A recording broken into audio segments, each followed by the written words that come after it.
नमस्कार। शारीरिक शिक्षक भर्ती परीक्षा पीटीआई के सिलेबस के अकॉर्डिंग भारत के भूगोल के अंतर्गत हम लोग बात कर रहे हैं भारत के भौतिक प्रदेशों की। और भारत के भौतिक प्रदेशों में हम लोग उत्तरी पर्वतीय प्रदेश के अंतर्गत हिमालय के बारे में चर्चा कर रहे थे कि हिमालय की उत्पत्ति कैसे हुई, हिमालय का विस्तार कहां से कहां तक है और हिमालय का वर्गीकरण किस आधार पर किया गया है। और उसी कड़ी में आज हम हिमालय के वर्गीकरण के बारे में चर्चा करेंगे कि जो ऊंचाई के आधार पर हिमालय को 3 भागों में बांटा गया है, जिसकी हमने चर्चा की थी, महान हिमालय, लघु हिमालय और बाह्य हिमालय, उसके बारे में हम डिटेल से अध्ययन करने वाले। तो देखिए, यदि हम बात करें हिमालय की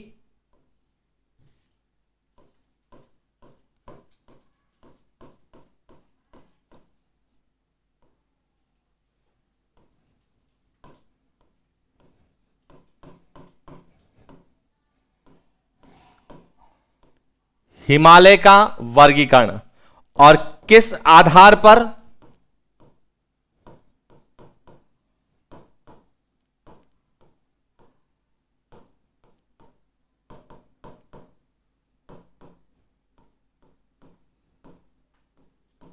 ऊंचाई के आधार पर हिमालय के यदि हम वर्गीकरण की बात करें तो ऊंचाई के आधार पर हिमालय को 3 भागों में विभाजित किया गया है। कौन कौन से भाग हैं? एक भाग जिसे हम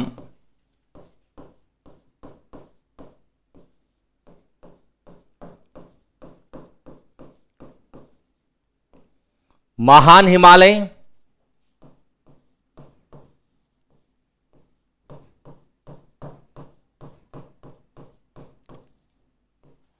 लघु हिमालय और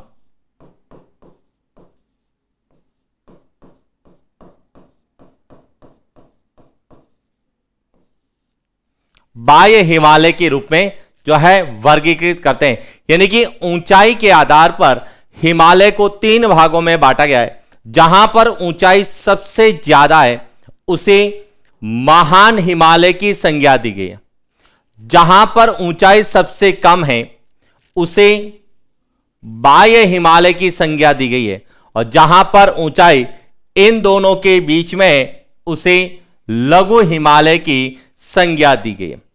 आज हम बात करने वाले हैं सबसे पहले महान हिमालय की, कि महान हिमालय को लेके क्या प्रश्न बनते हैं। तो सामान्य ध्यान रखना, महान हिमालय को लेके प्रश्न जो आते हैं उसमें सबसे पहले आते हैं महान हिमालय के अन्य नाम कौन से हैं। तो सबसे पहले हम महान हिमालय के अन्य नामों की चर्चा करेंगे। उसके बाद महान हिमालय के विस्तार की चर्चा करेंगे कि इसका विस्तार कहां से कहां तक है, कितने किलोमीटर के आसपास है, इसकी औसत ऊंचाई कितनी है और यह किस किस से अलग होता है, कैसे अलग होता है। उसके बाद महान हिमालय जो कि विश्व का सबसे ऊंचा पर्वतीय क्षेत्र होने के कारण इस महान हिमालय में कौन कौन सी चोटियां हैं उन पे बात करेंगे। फिर हम बात करेंगे कि इस महान हिमालय में कौन कौन से दर्रे और कौन कौन से ग्लेशियर है, क्योंकि यहां भी बर्फ से ढका रहता है, इसी कारण यहां पर ग्लेशियर भी है और उन ग्लेशियर से भारत के हिमालय तंत्र की नदियों का प्रवाह होता है, इसीलिए कई बार वहां से भी प्रश्न पूछे जाते हैं। तो देखिए, बात करते हैं महान हिमालय की। तो सबसे पहले बात करते हैं महान हिमालय जो है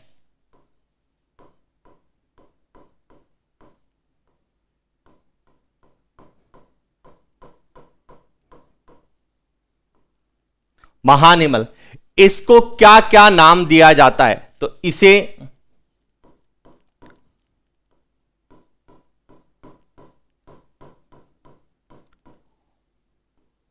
वृहद हिमालय,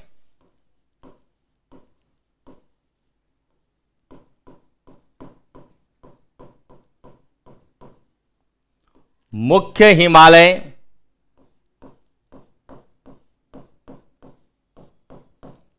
हिमाद्री,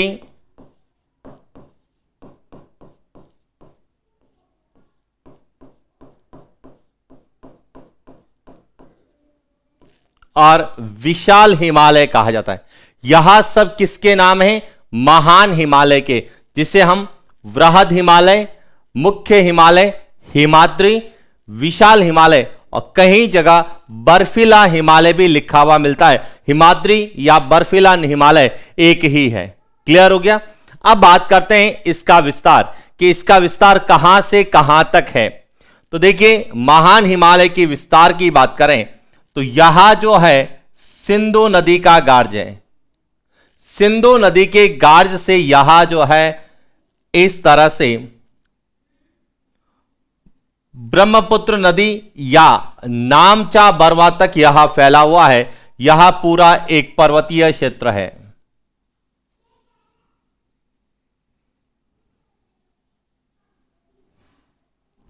और इस पर्वतीय क्षेत्र को जो है हम किस नाम से जानते हैं? महान हिमालय के नाम से जानते हैं। तो एक तो सबसे पहले आता है विस्तार। तो विस्तार आपको क्लियर होना चाहिए कि यह विस्तार कहां से कहां तक है। तो यह जो नदी है, यह सिंधु नदी का गार्ज है।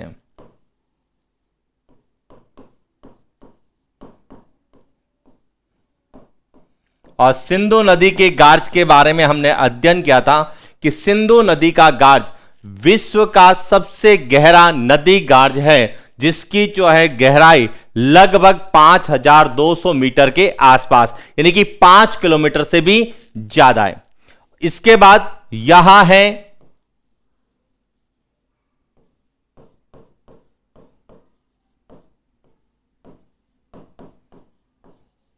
नामचा बारवा, जो कि अरुणाचल प्रदेश में है और यहां इस महान हिमालय की सबसे पूर्वी चोटी है, जिसका अध्ययन हम आगे करने वाले हैं। तो सबसे पहले तो आपको क्लियर होना चाहिए इसका विस्तार कितना है। इसके बाद आता है इसकी औसत ऊंचाई, क्योंकि हिमालय का जो वर्गीकरण हम पढ़ रहे हैं वह ऊंचाई के आधार पर किया गया है। इसीलिए इस विशाल हिमालय की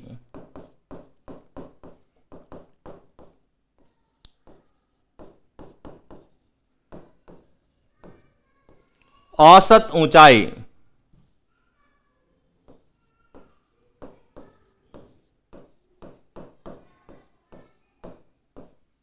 6100 मीटर, यानी 6100 मीटर इसकी क्या है? औसत ऊंचाई है। यहां तक क्लियर हो गया?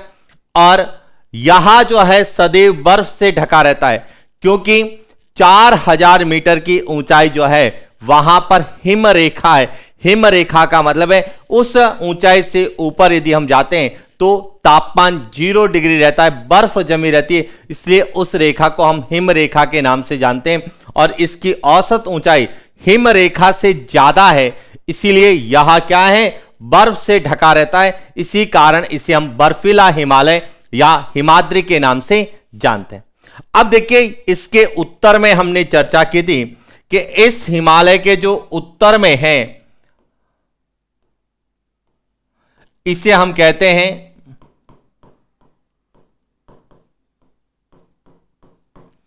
ट्रांस हिमालय। इसे हम क्या कहते हैं? ट्रांस हिमालय। और जो इसके दक्षिण में है इसे हम कहते हैं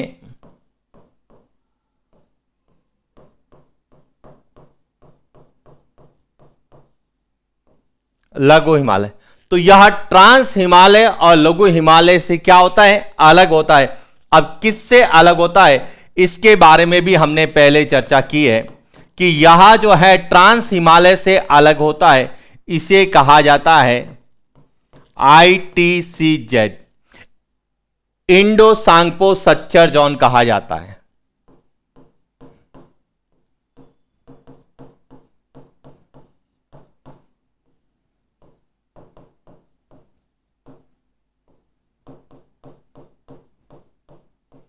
इंडो सांगपो सच्चर जोन से यह ट्रांस हिमालय से अलग होता है। और लघु हिमालय से जो यह अलग होता है इसे कहा गया है मेन सेंट्रल थ्रस्ट।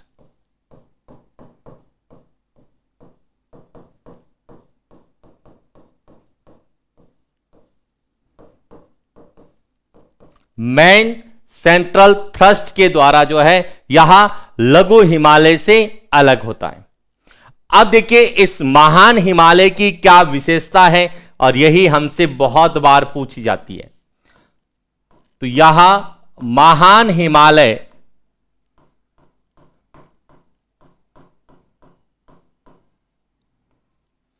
में विश्व की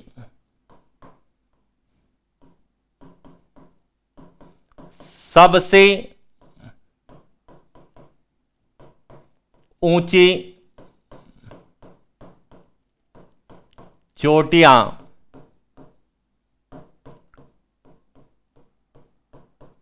स्थित है।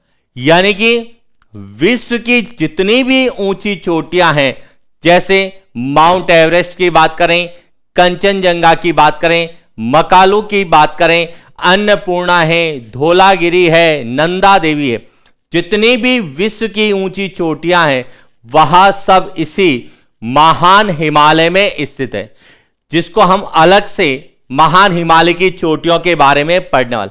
लेकिन आपसे पूछा जा सकता है कि विश्व की सबसे ऊंची चोटियां किस हिमालय में स्थित है, तो ध्यान रखना महान हिमालय में स्थित है, वृहद हिमालय में स्थित है, मुख्य हिमालय में स्थित है, हिमाद्री में स्थित है। तो यहां से निश्चित रूप से प्रश्न था, और इसीलिए हम कहते हैं कि विश्व की सबसे ऊंची पर्वत श्रृंखला कौन सी है, हिमालय पर्वतमाला है, जिसकी सबसे ऊंची चोटी माउंट एवरेस्ट है, जिसके बारे में हम आगे चर्चा करने वाले। तो यह तो था महान हिमालय का विस्तार और उसकी क्या विशेषता है।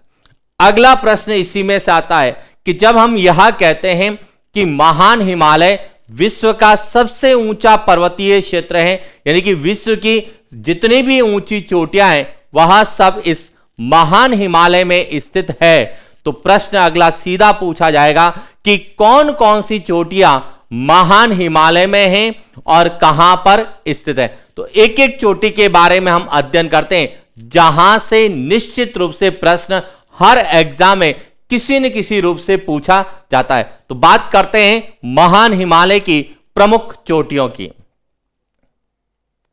यहां आपको पूरा स्ट्रक्चर नजर आ रहा होगा। यहां है हमारा भारत का, उत्तरी भारत का मानचित्र, और इसमें सबसे पहले हम बात करते हैं कि हिमालय का विस्तार सिंधु नदी के गार्ज से शुरू होता है और ब्रह्मपुत्र नदी नामचा बरवा तक यह जो है एक पर्वतीय श्रृंखला है।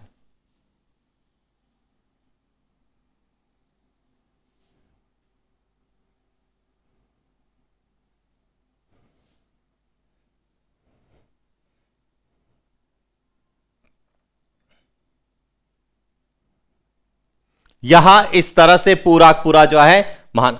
अब देखिए महान हिमालय की जो सबसे ऊंची चोटी है जिसका नाम है माउंट एवरेस्ट, और यह कहां स्थित है, नेपाल में स्थित है। तो देखिए सबसे पहले हम बात करते हैं माउंट एवरेस्ट की।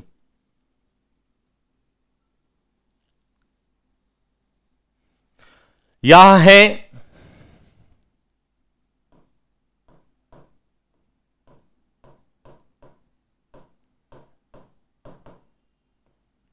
माउंट एवरेस्ट, यह विश्व की सबसे ऊंची चोटी है, जिसकी ऊंचाई लगभग जो है 8,848 मीटर है।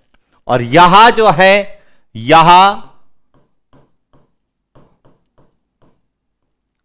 नेपाल में है। कहां पर है, नेपाल में है, यह भारत में नहीं है, यह ध्यान रखना। और इसे नेपाल में क्या कहा जाता है, सागर माथा के नाम से जाना जाता है। तो आपसे पूछा जा सकता है कि सागर माथा किसे कहा जाता है, तो माउंट एवरेस्ट को सागर माथा कहा जाता है। और कहां कहा जाता है, नेपाल में। और यह विश्व की सबसे ऊंची जो है चोटी है, और इसीलिए विश्व की सबसे ऊंची पर्वतमाला कौन सी है, वह हिमालय पर्वतमाला है। इसके बाद दूसरी चोटी की बात करें तो दूसरी सबसे ऊंची जो चोटी है जिसका नाम है कंचनजंगा।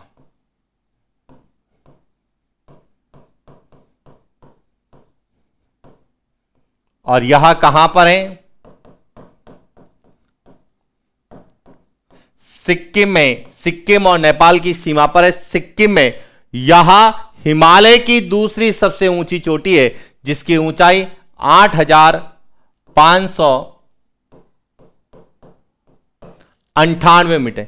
और जो कंचनजंगा है, यह भारत में, भारत की सीमा के अंदर सबसे ऊंची चोटी है। इसलिए ध्यान रखना, भारत की सबसे ऊंची चोटी पूछा जाता है, भारत की।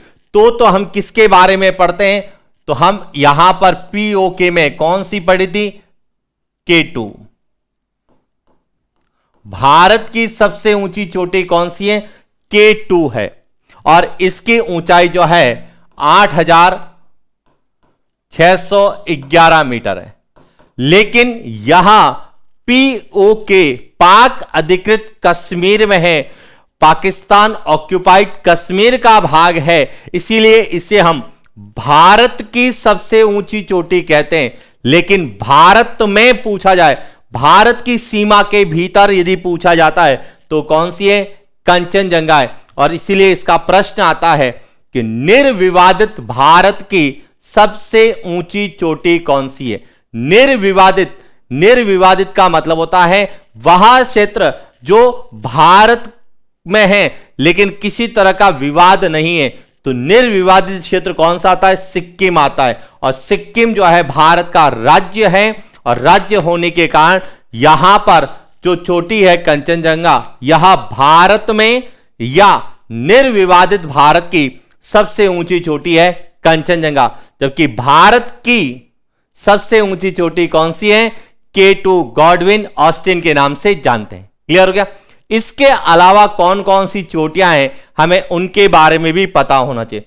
इसके अलावा यदि हम चोटियों की बात करें तो एक है मकालू है, धौलागिरी है, अन्नपूर्णा है। और यह सभी जो है नेपाल में। कौन कौन सी हैं? मकालू,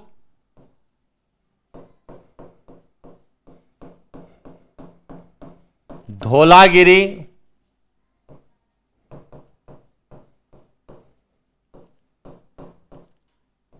अन्नपूर्णा। यह भी जो चोटियां हैं, यह महान हिमालय का ही भाग है। लेकिन यह कहां पर है? यह सभी, यानी कि यहां से लगाकर यहां तक, यह सभी कहां पर हैं? नेपाल में है। यह ध्यान रखना, कहां पर है? नेपाल में। माउंट एवरेस्ट, मकालू, धौलागिरी और अन्नपूर्णा, यह सब कहां पर है? नेपाल में। इसके बाद हम आते हैं उत्तराखंड में। तो उत्तराखंड में जो चोटी है इसका नाम है नंदा देवी।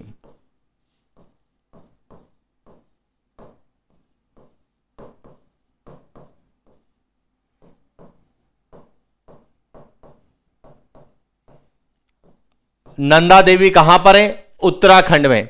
और एक यहां पर कश्मीर में है जिसका नाम है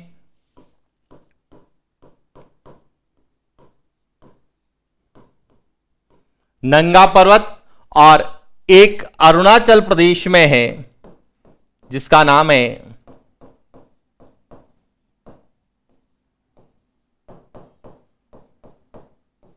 नामचा बारवा। यहां है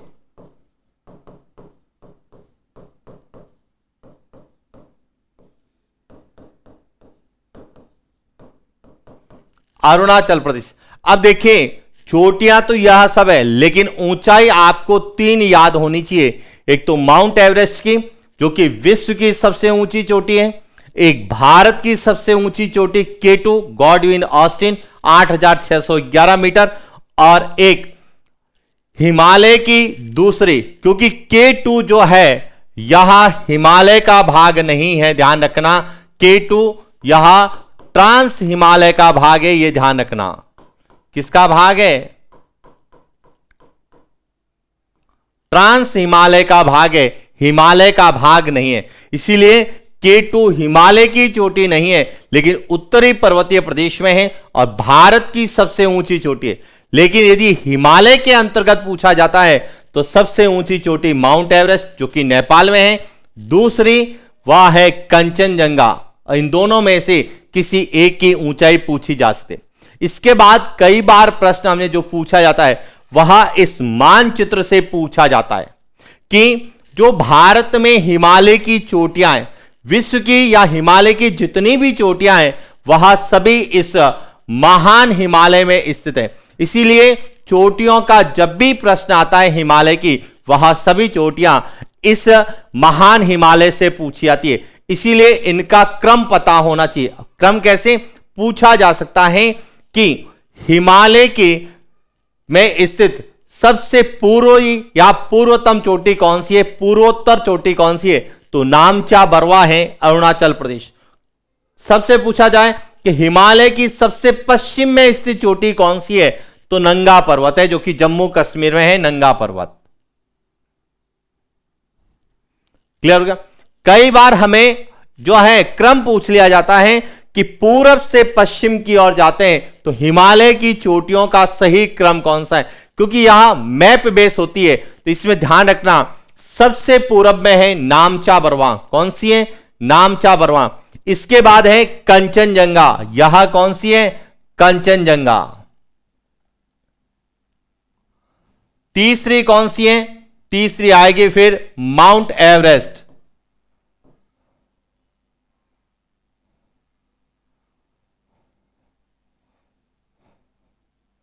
माउंट एवरेस्ट आएगी। ध्यान रखना, जब हम पूरब से पश्चिम की ओर यात्रा करते हैं तो हिमालय की जो चोटियों का क्रम है उसमें सबसे पहले है नामचा बरवा। एक नंबर पर यह है नामचा बरवा, जो कि कहां पर है, अरुणाचल प्रदेश में। इसके बाद दूसरी कौन सी आएगी, सिक्किम में कंचनजंगा। फिर है माउंट एवरेस्ट। उसके बाद आएगी मकालू, धौलागिरी और अन्नपूर्णा। इसके बाद आएगी नंदा देवी। कौन सी आएगी, नंदा देवी। अब देखिए स्टूडेंट, सामान्य स्टूडेंट तो इनको क्या करेगा, रटेगा, लेकिन जिसने स्मार्ट स्टडी कर रखी है, जिसने कॉन्सेप्ट को समझ रखा है, उसको ये सभी याद करने की कोई आवश्यकता नहीं है। केवल और केवल आइडिया है तो वह इनके उत्तर कर सकता है। कैसे समझना, सबसे पहले यदि आपसे पूछा जाए कि पूरब से पश्चिम हिमालय की चोटियों का सही क्रम कौन सा है, तो आपको केवल क्या याद रखना है, नामचा बरवा सबसे पहले आनी चाहिए। कौन सी आनी चाहिए, सबसे पहले एक नंबर पर कौन सी आनी चाहिए,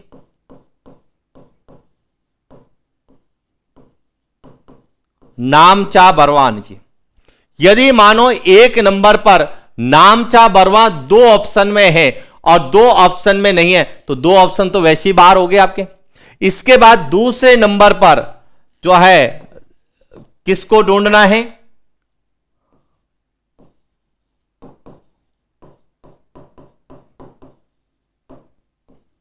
कंचनजंगा। कि नामचा बरवा के बाद में कौन सी आएगी, कंचनजंगा आएगी।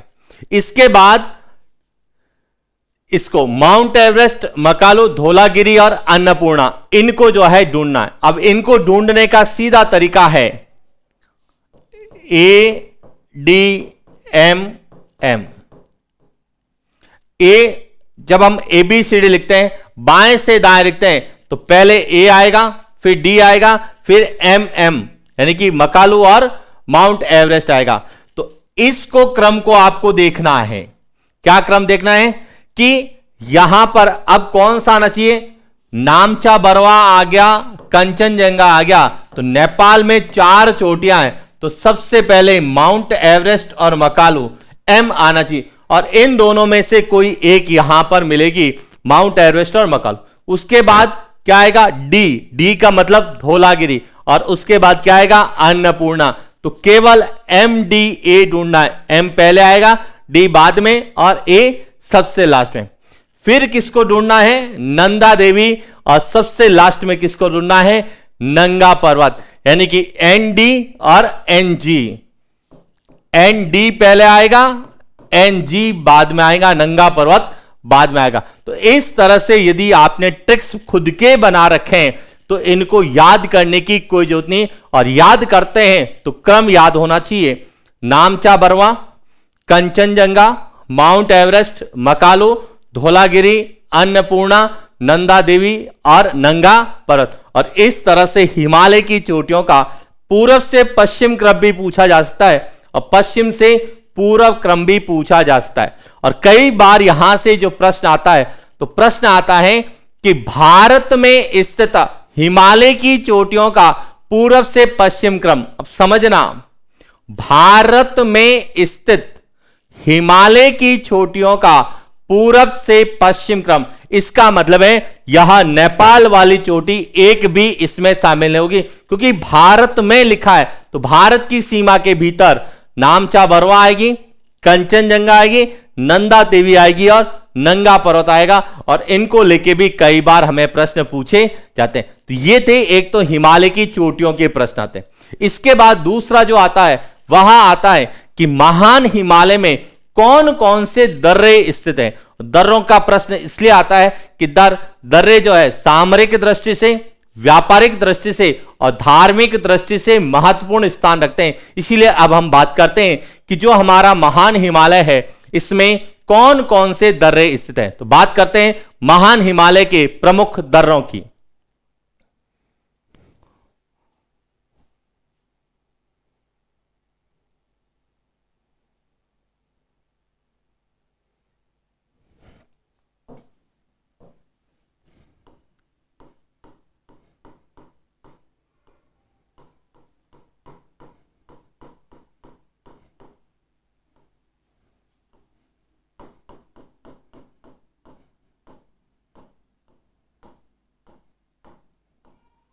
महान हिमालय के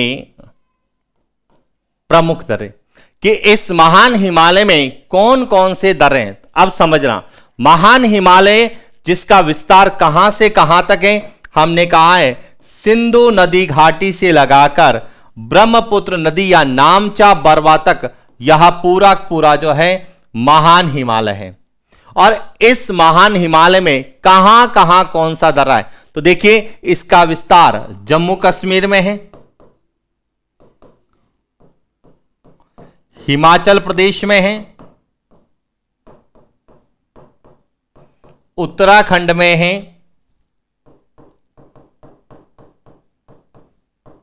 सिक्किम में है और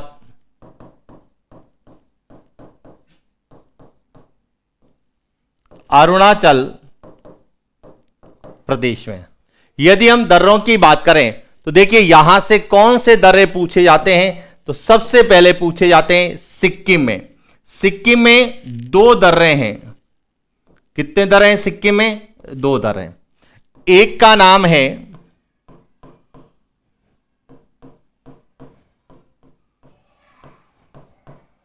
नाथुला दर्रा।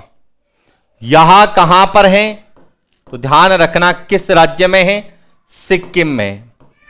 और यह जो है भारत और चीन के मध्य है। किसके मध्य है? भारत और चीन के मध्य। दूसरा जो दर्रा है इसका नाम है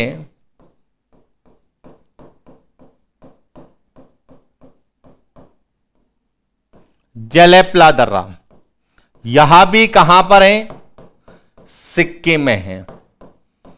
और यह जो है यह भारत और भूटान के मध्य, यानी कि इससे भारत से भूटान जाया जाता है और इससे भारत से चीन जाया जाता है। और यह दर्रा वर्तमान में व्यापारिक दृष्टि और धार्मिक दृष्टि से महत्वपूर्ण दर्रों में शामिल है। इसीलिए एक तो सिक्किम के यह दोनों दर्रे हमें एग्जाम पॉइंट ऑफ व्यू से पूछे जाते हैं। इसके अलावा हमें पूछे जाते हैं उत्तराखंड। देखिए उत्तराखंड में बात करते हैं तो एक तो है नीति दर्रा। कौन सा है? नीति दर्रा, धर्मा दर्रा,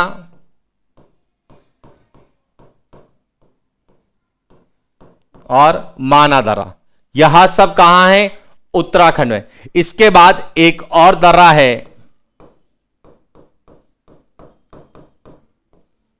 मुलिंग दर्रा और एक है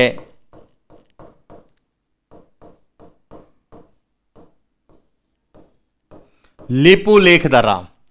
यहां में सबसे ज्यादा पूछा जाता है लिपुलेख दर्रा, जो कि भारत से तिब्बत जाने का मार्ग है और यह भारत और नेपाल के बीच में विवाद का कारण भी रहा है। इसके बाद बात करते हैं तो और कौन कौन से, तो हिमाचल प्रदेश के दर्रे आते हैं, जिसमें एक तो है सीपकीला, यह भारत और तिब्बत के मध्य है, और एक है बड़ा लाचाला,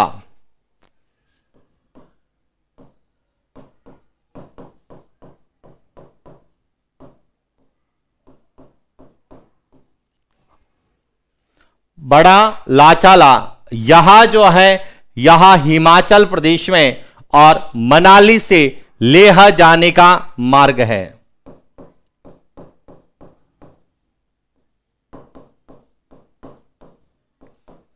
मनाली से लेह जाने का मार्ग। इसके बाद बात करें जम्मू कश्मीर में, तो जम्मू कश्मीर में जो है वह बुर्जिल दर्रा है। कौन सा है? बुर्जिल। बुर्जिल दर्रा यह श्रीनगर से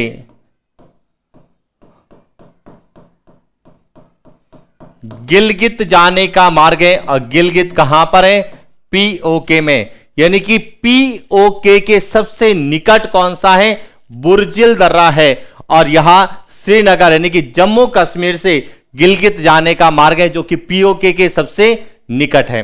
बड़ा लाचा यह मनाली से लेह लद्दाख जाने का मार्ग है, और सीपकीला दर्रा जो है यह भारत और तिब्बत के मध्य है, और इसी दर्रे से सतलज नदी जो है वह इसी दर्रे से भारत में प्रवेश करती है, क्योंकि सतलज नदी राकसताल तिब्बत से जो निकलती है, मानसरोवर झील के निकट से निकलती है, और यह सीपकीला दर्रे से भारत में क्या करती है?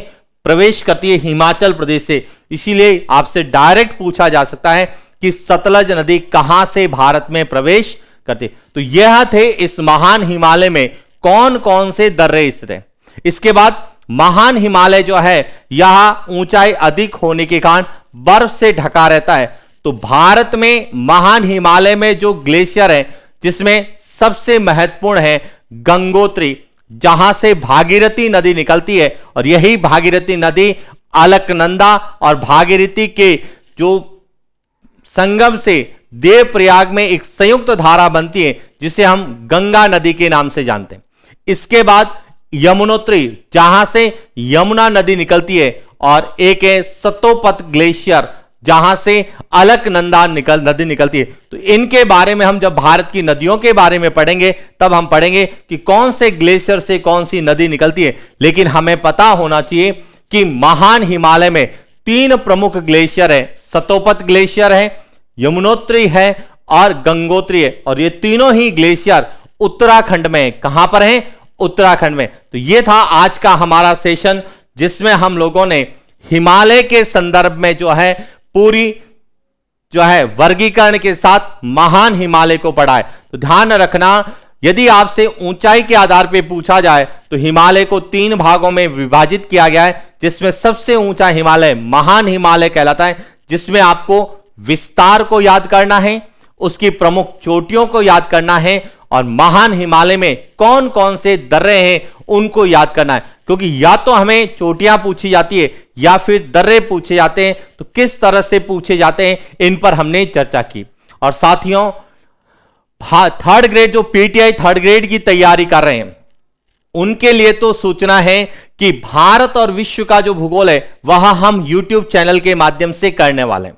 लेकिन जो राजस्थान भूगोल पढ़ना चाहते हैं वह एलएम ज्योग्राफी एप्लीकेशन के माध्यम से राजस्थान भूगोल का कोर्स परचेज कर वहां पढ़ सकते हैं। दूसरा, जितने भी पीटीआई बंधु हैं जो शारीरिक शिक्षक बनने का सपना देख रहे हैं, शारीरिक शिक्षक बनना चाहते हैं, उनके लिए एलएम ज्योग्राफी मोबाइल एप्लीकेशन में 2nd ग्रेड जो है जीके पेपर में राजस्थान भूगोल का कोर्स आज लॉन्च कर दिया गया है। यानी कि एलएम ज्योग्राफी में आप जाएंगे तो वहां पर आपको सेकेंड ग्रेड पीटीआई राजस्थान भूगोल का कोर्स मिलेगा, जो आप परचेज कर सकते हैं, और जिसका टिल एग्जाम तक जो फीस है वह है मात्र 299 रुपए में, पूरे राजस्थान का भूगोल। लेकिन कई कहेंगे कि सर हमें भारत और विश्व को पढ़ना है।